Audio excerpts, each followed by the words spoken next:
আসসালামু আলাইকুম গাইস, কি অবস্থা? কেমন আছেন সবাই? তো আজকে নিয়ে আসলাম নতুন এক রেসিপি, সেটা হচ্ছে চাইনিজ ভেজিটেবল রেসিপি।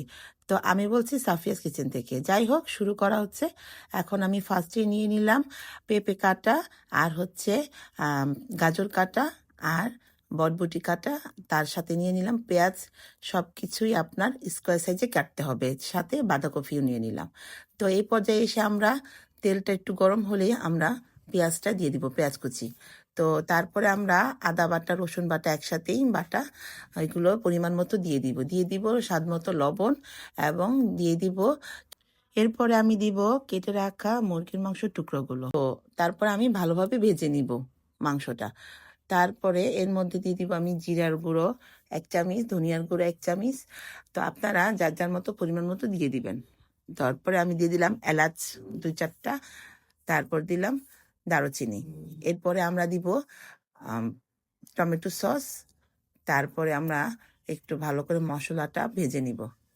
তো এ পর্যায়ে আমি সবজিগুলো দিয়ে মেখে নিয়েছি। তো সবজিগুলো দিয়ে একটু কষাচ্ছি। একটু কষানো হয়ে আসলেই তারপরে আমি পানি দিয়ে দিব। সবজিগুলো একটু ভেজে নিব আর কি। তো আমার অলরেডি ভাজা প্রায় ডান হয়ে গেছে।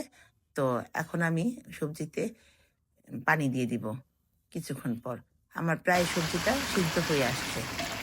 তো এইটা আমি পানি দিয়ে দিলাম। এখন আমার পানি দিয়ে পরিমাণ মতো দিয়ে দিতে হবে পানিগুলো। দেওয়ার পরে আমার সবজিটা যতক্ষণ না হবে আসবে ততক্ষণ পর্যন্ত আমার আর ইসেই থাকবে, মানে তুলোতেই থাকবে। তারপরে আমি এই পর্যায়ে এসে ফেটে রাখা ডিম আমি আপনার পরিমাণ মতো দিবেন। তো আমি আমার 1 বা 2টা, যার যতটুকু লাগে ততটুকুই দিবেন।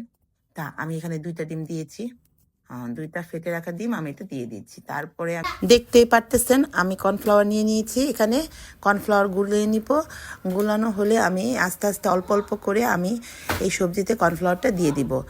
আর খুব ভালো করে মিশ্রণ করতে হবে এবং চুলাটা একটু বাড়িয়ে নিতে হবে, যাতে কর্নফ্লাওয়ারটা না জমে যায়।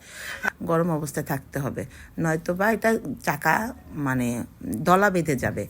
তো দেখেন, এই যে আমার অলমোস্ট হয়ে আসছে, পুরোই হয়ে গেছে। তো এখন আমি ঢেলে নিব বাটিতে। তো এই যে আমার ফাইনাল লুক। আমার সবজিটা কেমন হয়েছে সবাই আমাকে জানাবেন। যদিও আমি কথাতে এত পাকাপোক্ত না, নতুন অবস্থায় অবশ্যই আমার কথাগুলো সব সামনে ঠিক হয়ে যাবে আশা করছি, ইনশাল্লাহ। আপনারা সবাই আমার জন্য দোয়া করবেন, এরকম যেন ভালো ভালো রেসিপি আপনাদের সামনে দিতে পারি। তো এই ছিল আজকের রেসিপি। আমার রেসিপিটা যদি আপনাদের কাছে ভালো লেগে থাকে অবশ্যই লাইক, কমেন্ট, শেয়ার দিবেন। আর অবশ্যই ভালো ভালো কমেন্ট করবেন। তো এখানে এই পর্যন্তই। আল্লাহ হাফেজ।